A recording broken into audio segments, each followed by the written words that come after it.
Bonjour, je m'appelle Ecclésias Dedui, je suis journaliste et blogueur. Disons que je suis plutôt blogueur avant d'être journaliste. Comme vous le savez, le Cameroun traverse actuellement une période très critique, une période très difficile.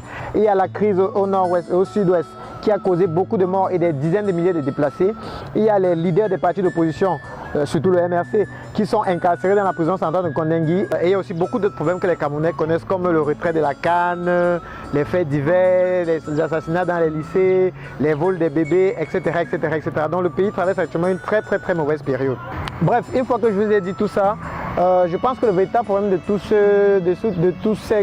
cette gabégie démocratique, ça se résume en un seul mot: longévité au pouvoir. Enfin, en trois mots aussi, il faut bien dire.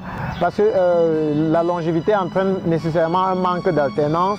Et nous savons tous que l'alternance apporte souvent de nouvelles idées, de nouvelles personnes, de nouvelles institutions, une nouvelle dynamique, de nouvelles énergies, etc.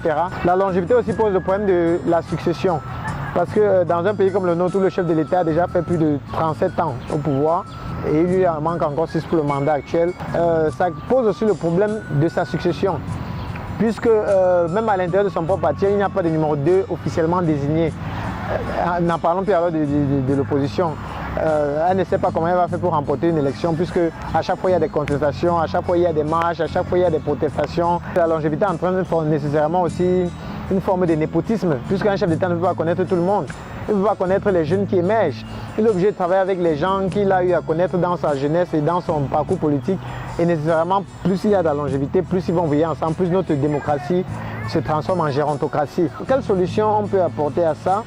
À mon avis, la solution passe par une prise de conscience de celui qui nous dirige et une transmission pacifique du pouvoir. Par transmission pacifique, j'entends plusieurs procédures.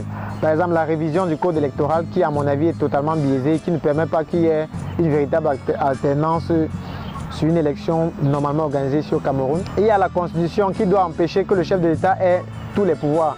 Parce qu'en fait, c'est quand le chef de l'État a tous les pouvoirs qu'il peut aussi se permettre de modifier, de patrouiller la Constitution et les textes comme il veut, de manière à ce qu'il puisse être président ad vitam aeternam. En troisième point, je pense qu'il faut que notre gouvernement, nos dirigeants, essayent un peu d'avoir la notion de rendre compte à leurs électeurs. Cette élite dirigeante ne nous rend pas forcément des comptes lorsqu'il y a des choses qui ne se passent pas bien. Par exemple, on a eu le retard de la canne dont je parlais tout à l'heure.